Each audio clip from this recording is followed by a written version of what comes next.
Hello दोस्तों, शिक्षा villa के यूट्यूब चैनल में मैं एक बार फिर से आप सभी का स्वागत करता हूं। हमारे इस चैनल के माध्यम से हम आपको ऑनलाइन क्लासेस कंप्लीट कोर्स के साथ और लास्ट में कुछ इंपॉर्टेंट एमसीक्यूज़ भी सॉल्व कराएंगे जो एग्ज़ाम में आपको बहुत ही हेल्प होने वाली है। तो दोस्तों, आज का हमारा वीडियो दिल्ली सल्तनत को डेडिकेटेड होगा। जैसे कि इससे पिछले वाले वीडियो में हमने पढ़ा था, मोहम्मद गौरी ने पृथ्वीराज चौहान को तराइन के द्वितीय युद्ध में हरा दिया और यहाँ की सत्ता अपने गुलाम कुतुबुद्दीन ऐबक को सौंप के अपने साम्राज्य वापस चले गया। ठीक है, तो आइए जानते हैं दिल्ली सल्तनत पे राज करने वाले वंश के बारे में।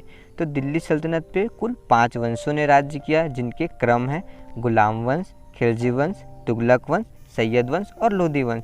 तो इनका क्रम भी एग्जाम पॉइंट ऑफ व्यू से बहुत ही महत्वपूर्ण है, तो इनका क्रम भी आप अच्छे से याद रख लीजिएगा। वैसे लास्ट में मैं आपको इसको याद कराऊंगा। ठीक है, तो आइए जानते हैं एक एक करके वंशों के बारे में। तो सबसे पहले है हमारा गुलाम वंश। गुलाम वंश का जो टाइम पीरियड था या टाइम ड्यूरेशन था जो 1206 ईस्वी से 1290 ईस्वी तक था। इस गुलाम वंश की स्थापना किसने की थी? 1206 में कुतुबुद्दीन ऐबक ने की थी। तो आइए जानते हैं कुतुबुद्दीन ऐबक के बारे में। कुतुबुद्दीन ऐबक क्या था? गौरी का गुलाम था। और कुतुबुद्दीन ऐबक ने इस साम्राज्य की राजधानी किससे बनाई? पहले लाहौर को। दिल्ली सल्तनत की राजधानी सबसे पहले क्या थी दोस्तों? लाहौर थी। और कुतुबुद्दीन ऐबक को लाख बख्श भी कहा जाता था। ठीक है, अब आगे बढ़ते हैं और जानते हैं कुतुबुद्दीन ऐबक द्वारा निर्माण किए गए कुछ भवनों के बारे में। ठीक है, तो कुतुब मीनार की नींव। कुतुब मीनार का नाम तो लगभग सभी ने सुना ही होगा। इस कुतुब मीनार की नींव किसने रखी थी? कुतुबुद्दीन ऐबक ने रखी थी। और इसका निर्माण कार्य पूरा किसने कराया था? इल्तुतमिश ने कराया था। और एक और भवन का निर्माण या एक और मस्जिद का निर्माण कराया था। उस मस्जिद का नाम था कुव्वत उल इस्लाम मस्जिद एवं अजमेर के 2.5 दिन का झोपड़ा। जो पहले क्या था? एक विद्यालय था, उसे तोड़कर कुतुबुद्दीन ऐबक ने 2.5 दिन के झोपड़े का निर्माण कराया। अब एक नोट करने वाला पॉइंट ये है कि प्राचीन नालंदा विश्वविद्यालय को ध्वस्त करने वाला ऐबक का सेनानायक बख्तियार खिलजी था। तो इस पॉइंट को आप अच्छे से ध्यान रखिएगा। अब दोस्तों, पिछले गुप्त वंश में जब मैं आपको बता रहा था तो उस टाइम पे मैंने आपको बताया था नालंदा विश्वविद्यालय की स्थापना किसने की थी? कुमारगुप्त ने। और उसे ध्वस्त किसने किया था? तो कुतुबुद्दीन ऐबक का एक सेनानायक था जिनका नाम था बख्तियार खिलजी। तो ध्यान रखिएगा इन सब पॉइंट को। अब अगला हमारा पॉइंट है, ऐबक की मृत्यु 1210 ईस्वी में चौगान खेलते समय घोड़े से गिरकर हो गई और इसे लाहौर में दफनाया गया। तो दोस्तों, एग्ज़ाम में ये क्वेश्चन पूछा जाता है कि किस शासक की मृत्यु चौगान खेलते समय हुई थी? तो वो शासक कौन थे? कुतुबुद्दीन ऐबक। अब अगला हमारा पॉइंट है, ऐबक की मृत्यु के बाद उसका उत्तराधिकारी कौन हुआ? आराम शाह, जिसकी हत्या इल्तुतमिश ने 1211 में कर गद्दी हासिल कर ली। इल्तुतमिश एक महत्वपूर्ण शासक था दिल्ली सल्तनत के लिए। तो आइए जानते हैं इल्तुतमिश के बारे में। इल्तुतमिश लाहौर से राजधानी स्थानांतरित करके कहाँ लाया? दिल्ली।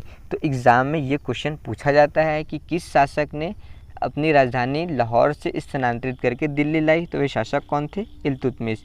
इल्तुतमिश पहला शासक था जिसने बगदाद के खलीफा से सुल्तान पद की वैधानिक स्वीकृति प्राप्त की थी। और इल्तुतमिश को गुलाम वंश का वास्तविक संस्थापक भी माना जाता है। ठीक है, अब आइए जानते हैं इल्तुतमिश द्वारा किए गए महत्वपूर्ण कार्य। तो दोस्तों, जिस कुतुब मीनार की नींव कुतुबुद्दीन ऐबक ने रखी थी उसका निर्माण कार्य पूरा किसने कराया था? इल्तुतमिश। आइए इमेज में देखते हैं कुतुब मीनार। ये जो है कुतुब मीनार, इसकी नींव किसने रखी थी? कुतुबुद्दीन ऐबक। और इसका निर्माण कार्य किसने कराया था दोस्तों? इल्तुतमिश ने। ठीक है, अब हमारा दूसरा पॉइंट है, सबसे पहले शुद्ध अरबी के सिक्के किसने जारी किए थे? इल्तुतमिश ने, जिसे चांदी का टंका और तांबे का जितल थे। ठीक है, और एक और था इल्तुतमिश द्वारा किया महत्वपूर्ण कार्य, क्या? एकता प्रणाली चलाई थी। अभी एकता प्रणाली के बारे में मैं आपको अगले स्लाइड में समझाऊंगा। अब एक और चौथा काम क्या कराया था उसने? तो 40 गुलाम सरदारों का संगठन बनाया जो तुर्काने चिहलगानी के नाम से जाना गया। और सर्वप्रथम दिल्ली के अमीरों का दमन भी किसने किया था? इल्तुतमिश ने। तो दोस्तों, इससे पिछले वाले स्लाइड में मैंने बताया था एकता प्रणाली। तो आइए जानते हैं क्या होती है एकता प्रणाली। तो एकता का अर्थ होता है धन के स्थान पर तनख्वाह के रूप में भूमि प्रदान करना। ठीक है, इस प्रथा की शुरुआत किसने की थी? इल्तुतमिश। और इसका अंत किसने किया था? अलाउद्दीन खिलजी। ध्यान रखिएगा इस पॉइंट को। एकता प्रथा की शुरुआत किसने की थी? इल्तुतमिश। और इसका अंत किसने किया था? अलाउद्दीन खिलजी। इल्तुतमिश की मृत्यु 1236 में हो जाती है। उसके बाद रज़िया बेगम दिल्ली की गद्दी पे बैठती है। ठीक है, रज़िया बेगम प्रथम मुस्लिम महिला थी। तो एग्ज़ाम में ये क्वेश्चन बहुत ही महत्वपूर्ण है और पूछा भी जाता है कि पहली मुस्लिम शासिका या पहली मुस्लिम महिला शासिका कौन थी जो दिल्ली की गद्दी पे बैठी थी, तो उनका क्या नाम था, रज़िया बेगम। ठीक है, रज़िया ने पर्दा प्रथा का त्याग कर पुरुषों की तरह चोगा और कुलाह पहनकर राज दरबार में खुले मुंह से जाने लगी, जो वहाँ के दरबारियों को पसंद नहीं आता था। ठीक है, और इसकी हत्या डाकुओं के द्वारा कैथल के पास कर दी गई। ठीक है, अब एक दिल्ली मतलब गुलाम वंश के एक और इम्पोर्टेंट शासक बलबन के बारे में जानते हैं। बलबन का वास्तविक नाम क्या था, बहाउद्दीन था, जो क्या था, इल्तुतमिश का गुलाम था। तो दोस्तों इल्तुतमिश का क्या गुलाम था, तुर्काने चिहलगानी मतलब 40 गुलामों का जो संगठन बनाया था उसमें से बलबन एक गुलाम था। ठीक है, अब आगे बढ़ते हैं और जानते हैं तुर्काने चिहलगानी का विनाश किसने किया था, बलबन ने, और इसकी शुरुआत किसने की थी, इल्तुतमिश ने। मैं बार बार इन सब पॉइंट को रिपीट कर रहा हूँ, मतलब ये सब एग्ज़ाम में बहुत ही महत्वपूर्ण है, इसीलिए मैं बार बार इन सबको रिपीट कर रहा हूँ। अब अगला हमारा पॉइंट है बलबन। 1266 ईस्वी में गियासुद्दीन बलबन के नाम से दिल्ली की गद्दी पर बैठा और इसने एक और क्या काम किया, यह मंगोलों के आक्रमण से दिल्ली की रक्षा करने में सफल रहा। और बलबन द्वारा किए गए महत्वपूर्ण कार्य जैसे राज दरबार में सिजदा एवं पैबोस प्रथा की शुरुआत किसने की थी, बलबन।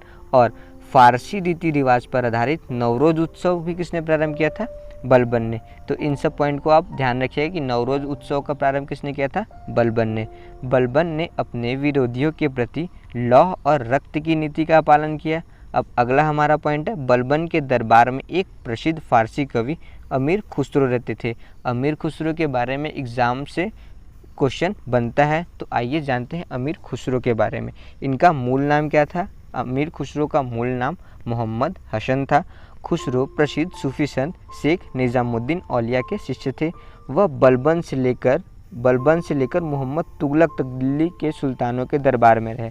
तो दोस्तों अमीर खुसरो एक ऐसे व्यक्ति थे जिसने दिल्ली सल्तनत के कई सुल्तानों के शासनकाल देखा था और इन्हें तूतीय हिंद मतलब भारत का तोता के नाम से भी जाना जाता है। ठीक है, सितार और तबले के आविष्कार का श्रेय भी किसको दिया जाता है, अमीर खुसरो को ही दिया जाता है। अब अगला और इम्पॉर्टेंट पॉइंट, गुलाम वंश का अंतिम शासक कौन था, तो शमसुद्दीन कैमूर था। ठीक है, और इसी के साथ गुलाम वंश समाप्त होता है। अब हम आगे बढ़ते हैं अपने दूसरे खिलजी वंश के बारे में या द खिलजी डायनेस्टी। तो इसका शासनकाल कब से कब तक था, 1290 ईस्वी से 1320 ईस्वी तक। इसके महत्वपूर्ण शासकों के बारे में जानते हैं, जिनमें पहले हैं जलालुद्दीन खिलजी। गुलाम वंश को समाप्त करके जलालुद्दीन खिलजी ने खिलजी वंश की स्थापना की और अपनी राजधानी किसे बनाया, किलोखरी। इससे पहले दिल्ली सल्तनत की राजधानी क्या थी, दिल्ली, अब क्या हुई, किलोखरी। ठीक है, इसकी हत्या उसी के भतीजे एवं दामाद अलाउद्दीन खिलजी ने कर दी। अलाउद्दीन खिलजी की अभी एक मूवी भी आई थी। तो आइए जानते हैं अलाउद्दीन खिलजी से जुड़े कुछ एग्ज़ाम इम्पोर्टेंट तथ्य। तो सबसे पहले इम्पोर्टेंट ये है कि वह दिल्ली का सुल्तान किस ईस्वी में बनता है, तो 1296 ईस्वी में अलाउद्दीन खिलजी दिल्ली का सुल्तान बना और इसके बचपन का क्या नाम था, अली और गुरसाब। ठीक है, चलिए अब आगे बढ़ते हैं और जानते हैं अलाउद्दीन खिलजी द्वारा किए एडमिनिस्ट्रेशन रिफॉर्म या प्रशासनिक सुधार। तो पहला काम किया था, अलाउद्दीन खिलजी ने सेना को नगद वेतन देने एवं स्थायी सेना की नींव रखी थी। इससे पहले सेना को वेतन कैसे दिया जाता था, वेतन के रूप में उसे भूमि दी जाती थी, जिसे जो एकता प्रणाली के अंतर्गत आती थी। अब अगला हमारा पॉइंट वही है कि एकता प्रणाली का अंत किसने किया था, अलाउद्दीन खिलजी ने, और इसकी शुरुआत किसने की थी, इल्तुतमिश ने। मैं बार बार इस एकता प्रणाली को रिपीट कर रहा हूँ, तो आप अच्छे से ध्यान रखिएगा ही इसे। इसने व्यापारियों की बेईमानी को रोकने के लिए कम तौलने वाले व्यक्ति के शरीर से मांस काट लेने का आदेश दिया था। और एक और इम्पॉर्टेंट काम, मूल नियंत्रण प्रणाली। इसके शासनकाल में मूल नियंत्रण प्रणाली को दृढ़ता से लागू किया गया। एग्जाम पॉइंट ऑफ व्यू से इम्पोर्टेंट क्वेश्चन है कि मूल नियंत्रण प्रणाली को किसने लागू कराया था, तो उस शासक का क्या नाम था, अलाउद्दीन खिलजी। अलाउद्दीन खिलजी की आर्थिक नीतियों की व्यापक जानकारी जियाउद्दीन बर्नी की कृति तारीख़ फिरोजशाही से मिलती है।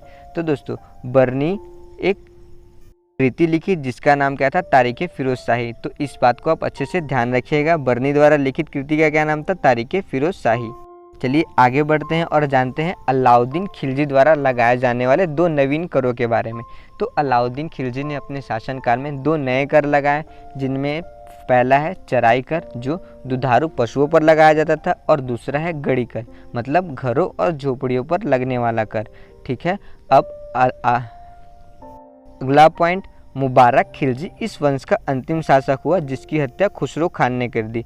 ठीक है दोस्तों, तो दिल्ली सल्तनत का ये वीडियो में हम सिर्फ गुलाम वंश और खिलजी वंश को पढ़ेंगे। अब इसका दूसरा पार्ट मैं अगले दिन अपलोड करूंगा और उसमें हम आगे के वंश को पढ़ेंगे और कुछ इंपॉर्टेंट एमसीक्यूज भी सॉल्व कराएंगे।